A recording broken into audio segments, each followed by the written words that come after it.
ዓለም ወደ ሶስተኛው ዓለም ጦርነት እየተጓዘች ነው። ዛሬ ይህ ጥያቄ ከወትሮ በተለየ መልኩ እያሳሰበን ይገኛል።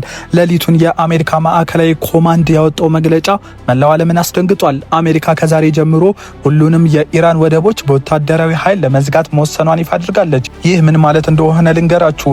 ይህ ብሎኬድ ወይም ደግሞ የባህር ላይ ከበባ ነው። በዓለም አቀፍ ሕግ እንዲህ ያለ እርምጃ እንደ ጦርነት አዋጅ ይቆጠራል። ከኢራን ወደቦች የሚወጡም ሆነ የሚገቡ መርከቦች በአሜሪካ የጦር መርከቦች ቁጥጥር ስር ይውላሉ። በመካከለኛው ምስራቅ ያለው ባሩድ ጭስ ማውጣት ጀምሯል። ዛሬ እንግዲህ በዚህ ቪዲዮ በፓኪስታን የተደረገው ምስጢራዊ ድርድር ለምን ፈረሰ፣ በትራምፕና በወታደራዊ አዛዦቻቸው መካከል የተፈጠረው መጣረስ ምንድነው እና ይህ ውሳኔ የእያንዳንዳችንን ኑሮ እንዴት ሊያናጋው እንደሚችል በዝርዝር እንመለከታለን። ብዙዎቻችሁ ሳትሰሙት የቀረ ምስጢር አለ። አሜሪካና ኢራን በፓኪስታን አደራዳሪነት ለቀናት ሲወያዩ ነበር። ዓላማው ውጥረቱን ማርገብ ነበር። ነገር ግን እሁድ ምሽት በይፋ እንደተነገረው ድርድሩ ያለ ስምምነት ተበትኗል። ዋሽንግተን በቴህራን ላይ ተስፋ የቆረጠች ይመስላል። ወዲያውኑ ነው እንግዲህ ሴንትኮም መግለጫውን ያወጣው። እገዳው የኢራንን ወደቦች ብቻ ሳይሆን የኦማን ባህርና የባህረ ሰላጤውን ቀጠና ያጠቃልላል። እስቲ ያስቡት፣ የዓለም ግዙፉ የነዳጅ መርከቦች የሚያልፉበት ቀጠና አሁን የአሜሪካ የጦር መርከቦች ፓትሮል የሚያደርጉበት ሆኗል። ሴንትኮም የኢራን ያልሆኑ መርከቦችን አናቁምም ቢልም በመርከቦቹ ላይ የሚደረገው ፍተሻ ግን ግጭት መፍጠሩ የማይቀር መሆኑን ያሳያል። እዚህ ጋር ነው ትልቁ ሰስፔንስ ያለው። ፕሬዚዳንት ዶናልድ ትራምፕና የሀገሪቱ ወታደራዊ አዛዦች አንድ አይነት ቋንቋ እየተናገሩ አይደለም። ፕሬዚዳንት ትራምፕ እገዳው ማንኛውም ወደ ሆርሙዝ ሰርጥ የሚገባ መርከብ ያጠቃልላል ሲሉ፣ ሴንትኮም ግን እኛ ኢላማ የምናደርገው የኢራን ወደቦችን ብቻ ነው ብሏል።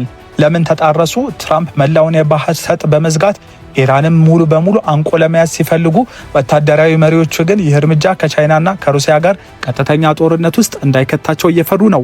ቻይና ነዳጇን የምታገኘው በዚህ መስመር ነው። አሜሪካ የቻይናን መርከብ ካቆመች ቤጂንግ ዝም ትላለች።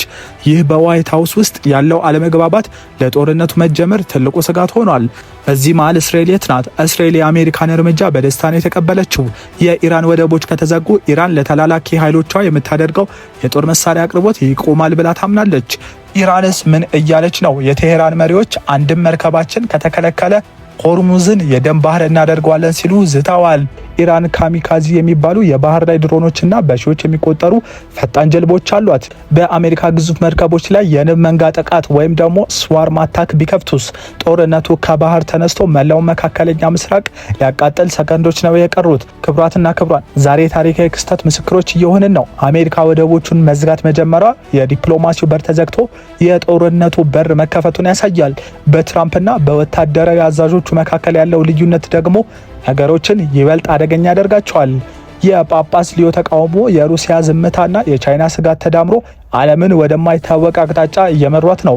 በሚቀጥሉት 24 ሰዓታት ውስጥ በሆርሙዝ ባህር ላይ የሚተኮስ አንድ ጥይት የዓለምን ካርታ ሊቀይረው ይችላል። እናንተስ ምን ትላላችሁ? አሜሪካ የኢራንን ወደቦች መዝጋቷ ትክክል ነው ወይስ ይህ እርምጃ ዓለምን ወደ ጥፋት ይወስዳታል? ትራምፕ ወይስ ሴንትኮም ትክክለኛው መንገድ እየተከተሉ ያሉት? አስተያየታችሁን ኮመንት ላይ አስፍሩ። ወቅታዊ መረጃዎችን በፍጥነት ለማግኘትም ቻናላችን ሰብስክራይብ አድርጉ። ይህንን ቪዲዮ ላይክ በማድረግ ለሌሎች እንዲደርሱ አድርጉ። ሰላም ለዓለማችን ይሁን።